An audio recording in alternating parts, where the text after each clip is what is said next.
माँ के पेट से जब बच्चा बाहर आता है तो अपने साथ बहुत सी चीज़ों को लेकर आता है। उसके पास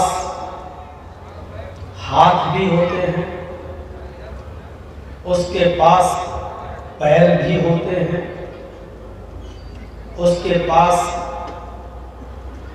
आँख भी होती है, उसके पास कान भी होता है, उसके पास धड़कने वाला दिल भी होता है, उसके पास दिमाग भी होता है।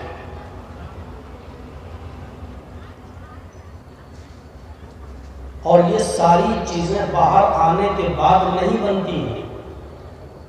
हाथ, पैर, आँख, नाक, कान, दिल, दिमाग, ये सारी चीजें अल्लाह रब्बुल आलमीन माँ के पेट के अंदर ही उस बच्चे की बना देता है।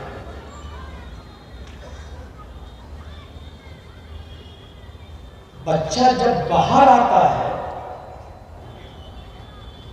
तो ये जो आज़ा, जो पार्ट्स ऑफ बॉडी, जिस्म के जो पार्ट्स हैं, इसकी नशो नुमा के लिए, इसको धीरे धीरे परवान चढ़ाने के लिए जिन चीजों की जरूरत पड़ती है वो उन चीजों को दुनिया में मौजूद पाता है। ये बहुत बड़ी नियामत है अल्लाह रब्बुल आलमीन की।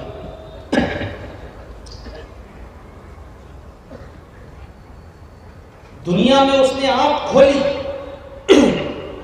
लेकिन आंख खोलने के बाद जो जिंदगी वो दुनिया में लेकर आया है, इस जिंदगी को बरकरार रखने के लिए उसको सबसे ज्यादा हवा की जरूरत है, ऑक्सीजन की जरूरत है। तो आप देख लीजिए, बच्चे के दुनिया में आने से पहले ही अल्लाह रब्बुल आलमीन ने उस ऑक्सीजन को, उस हवा को वाफर मिक़दार में पैदा किया। हम और आप भी ऑक्सीजन के बगैर जिंदा नहीं रह सकते। आप इस इजलास में बैठे हैं, यहां आपको ऑक्सीजन मिल रही है। यहां से जब आप घर जाएंगे तभी आपको ऑक्सीजन मिलेगी।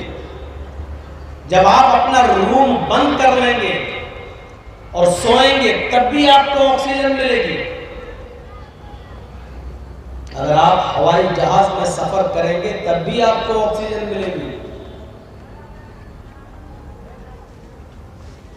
ऑक्सीजन के बिना आप जिंदा नहीं रह सकते। और ये ऑक्सीजन तो अल्लाह रब्बुल आलमीन ने उस बच्चे को मां के पेट में भी दिया है, वरना ये बच्चा 9 महीने के बाद परवरिश पाकर बाहर नहीं आता। अल्लाह रब्बुल आलमीन ने इस बच्चे को भी मां के पेट के अंदर ऑक्सीजन पहुंचाया। हवा वाफर मिक़दार में, कसीर मिक़दार में अल्लाह रब्बुल आलमीन ने पैदा किया। पानी दुनिया में आने से पहले, आंख खोलने से पहले पानी वाफर मिक़दार में।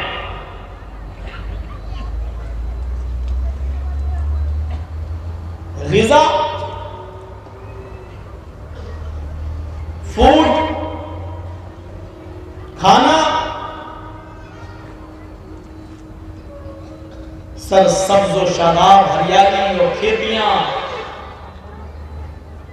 और उनसे पैदा होने वाला अनाज एक वाफर मिक़दार में अल्लाह रब्बुल आलमीन ने इस दुनिया के अंदर पैदा किया। अब आप अंदाजा लगा सकते हैं कि ये अल्लाह की दी हुई नियामतें हैं, और इन नियामतों में सबसे बड़ी नियामत यह है कि खुद एक इंसान की जिंदगी। जरा सोचिए,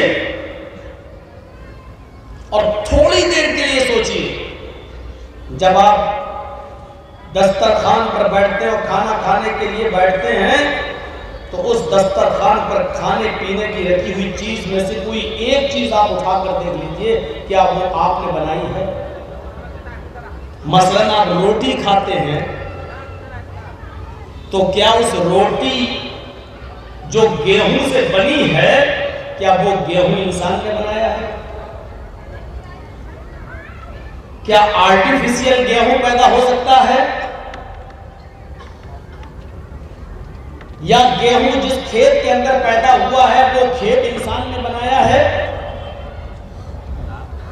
उस आटे को जिस पानी में गूंधा गया है, क्या वो पानी इंसान ने पैदा किया है?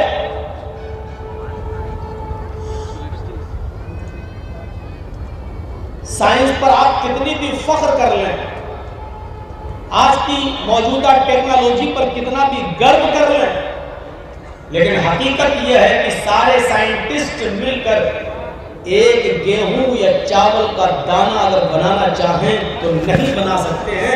यह है हकीकत, यह है ओरिजिनलिटी, यह है फैक्ट, यह है सच्चाई। एक गेहूं का दाना और एक चावल भी कोई साइंटिस्ट नहीं बना सकता। तो इंसान को जो जिंदगी मिली है वो सबसे बड़ी नियामत है,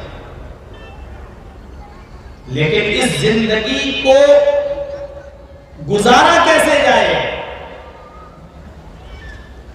माफ कीजिएगा, जिंदगी तो अल्लाह ने दे दी, तो इस जिंदगी को गुजारने का तरीका भी हमें और आपको मालूम होना चाहिए।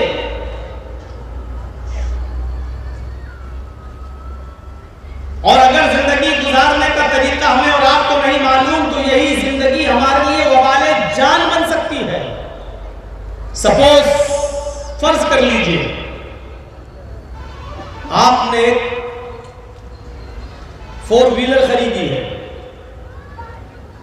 आपने स्विफ्ट डिजायर खरीदी है, स्विफ्ट वीडीआई खरीदी है, i10 खरीदी है,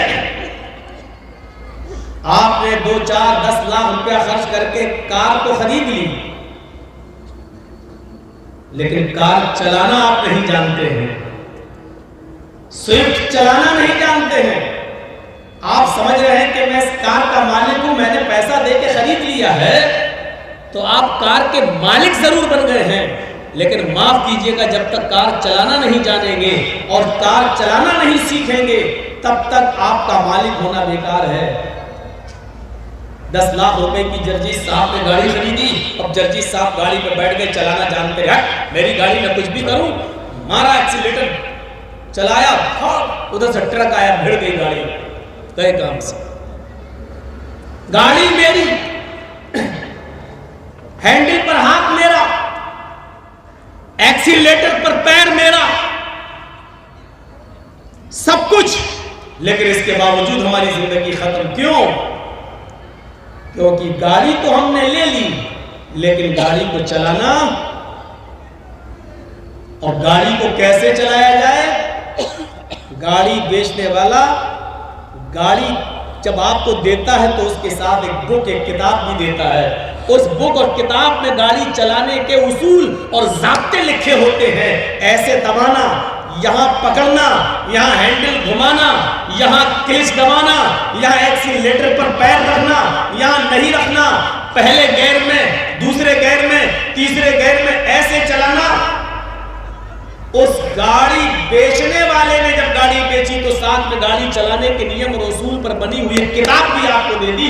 इन उसूलों पर गाड़ी चलाओगे तो आप सेफ रहोगे, और इन उसूलों पर अगर आप गाड़ी नहीं चलाओगे तो आप सेफ नहीं रहोगे।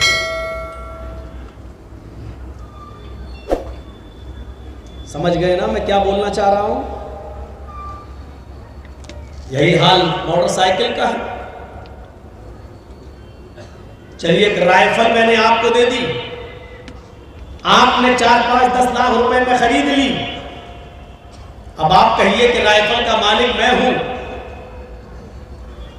लेकिन राइफल चलाना नहीं जानते।